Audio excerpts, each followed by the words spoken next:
चलिए दोस्तों चलते हैं राजस्थान के सीकर जिले में स्थित रींगस, जहां पर स्थित है श्याम बाबा का प्रसिद्ध खाटू श्याम बाबा का मंदिर। और हम इस पवित्र यात्रा का आनंद उठाएंगे और श्याम बाबा के मंदिर के भी दर्शन करेंगे और साथ ही श्याम बाबा की संपूर्ण कहानी भी सुनेंगे कि आखिर इसके पीछे क्या कहानी है। तो चलिए दोस्तों आनंद उठाते हैं श्याम बाबा की संपूर्ण यात्रा का। जय श्याम बाबा, हारे का सहारा, श्याम बाबा हमारा।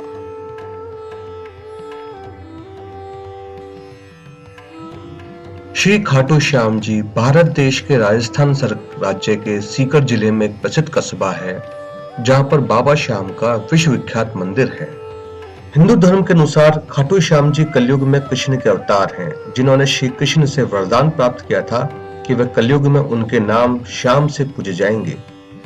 श्री कृष्ण बर्बरिक के महान बलिदान से काफी प्रसन्न हुए और वरदान दिया कि जैसे जैसे कलयुग का अवतरण होगा तुम श्याम के नाम से पूजे जाओगे। तुम्हारे भक्तों का केवल तुम्हारे नाम का सच्चे दिल से उच्चारण मात्र से ही उद्धार होगा। यदि वे तुम्हारी सच्चे मन और प्रेम भाव से पूजा करेंगे तो उनकी सभी मनोकामना पूर्ण होगी और सभी कार्य सफल होंगे। श्री श्याम बाबा की अपूर्व कहानी मध्यकालीन महाभारत से आरंभ होती है। वह पहले बर्बरिक के नाम से जाने जाते थे। वे अति बलशाली गदाधारी भीम के पुत्र घटोत्कच और नाग कन्या मौरवी के पुत्र हैं। बाल्यकाल से वे बहुत वीर और महान योद्धा थे। उन्होंने युद्ध कला अपनी मां तथा श्री कृष्ण से सीखी थी। भगवान शिव की घोर तपस्या करके उन्हें प्रसन्न किया और 3 अमोघ बाण प्राप्त किए। इस प्रकार 3 बाणधारी के नाम से प्रसिद्ध नाम प्राप्त किया।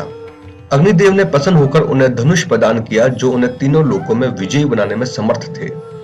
महाभारत का युद्ध कौरवों और पांडवों के मध्य अपरिहार्य हो गया था। ये समाचार बर्बरिक को प्राप्त हुए तो उनकी भी युद्ध में सम्मिलित होने की इच्छा जागृत हुई। जब वे अपनी मां से आशीर्वाद प्राप्त करने पहुंचे तब मां को हारे हुए पक्ष का साथ देने का वचन दिया। वे अपने नीले रंग के घोड़े पर सवार होकर 3 बाण और धनुष के साथ कुरुक्षेत्र की रणभूमि की ओर चल पड़े। सर्वव्यापी श्री कृष्ण ने ब्राह्मण वेश धारण करके बर्बरिक के बारे में जानने के लिए उन्हें रोका और ये जानकर उनकी हंसी उड़ाई कि वह मात्र 3 बाण से युद्ध में सम्मिलित होने आया है। ऐसा सुनकर बर्बरिक ने उत्तर दिया कि मात्र 1 बाण शत्रु सेना को परास्त करने के लिए पर्याप्त है और ऐसा करने के बाद बाण वापस तुरीण में ही आएगा। यदि तीनों बाणों को प्रयोग में लिया गया तो पूरे ब्राह्मण का विनाश हो जाएगा।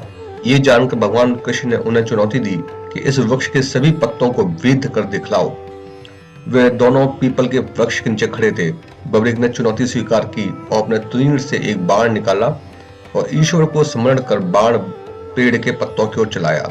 बाण ने श्रवण में ही पेड़ के सभी पत्तों को वेध दिया और श्री कृष्ण के पैर के इर्द गिर्द चक्कर लगाने लगा, क्योंकि एक पत्ता उन्होंने अपने पैर के नीचे छुपा लिया था। बर्बरिक ने कहा कि आप अपने पैरों को हटा लीजिए, अन्यथा ये बाण आपके पैर को भी भेद देगा। तत्पश्चात श्री कृष्ण ने बालक बर्बरिक से पूछा कि वह युद्ध में किस ओर से सम्मिलित होगा।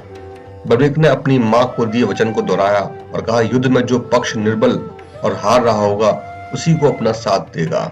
श्री कृष्ण जानते थे युद्ध में हार तो कौरवों की निश्चित है और इस कारण अगर बर्बरिक ने उनका साथ दिया तो परिणाम गलत पक्ष में चला जाएगा। अतः ब्राह्मण रूपी श्री कृष्ण ने वीर बर्बरिक से दान की अभिलाषा व्यक्त की।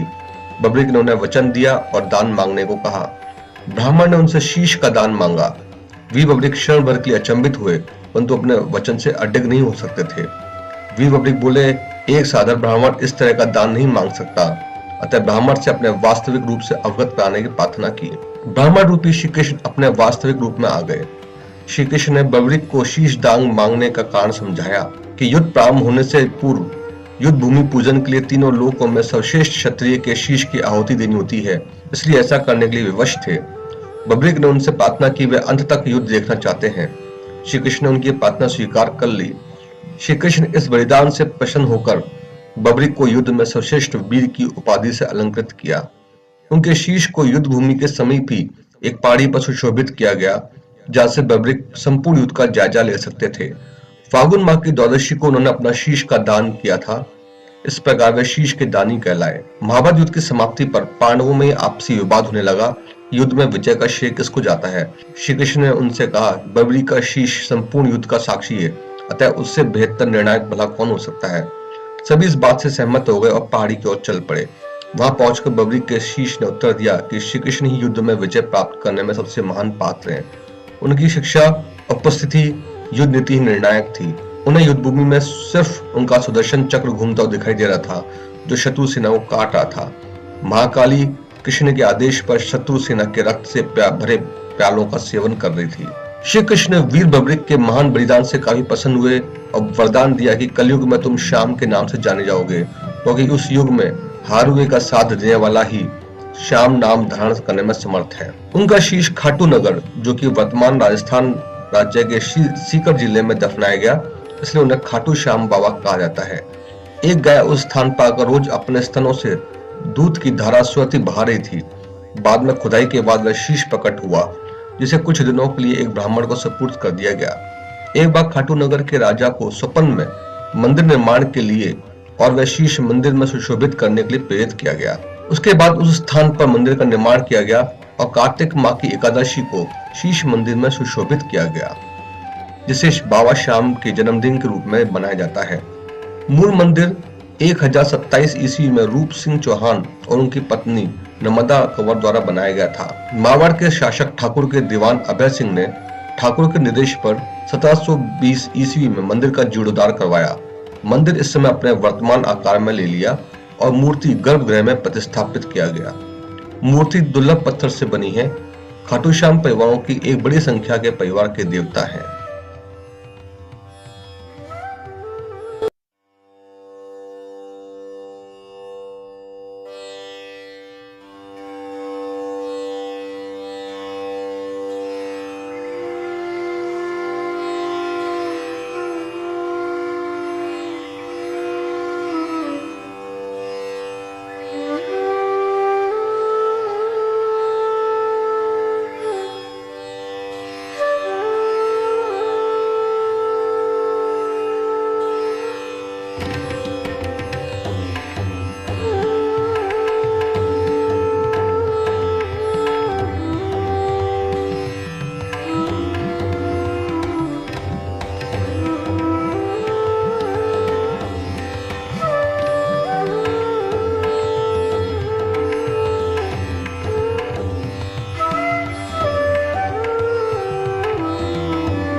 आपको कैसा लगा कमेंट सेक्शन में लिखकर बताएं। इस वीडियो को लाइक करें, शेयर करें और ऐसी ही और वीडियो देखने के लिए हमारे चैनल को सब्सक्राइब करें।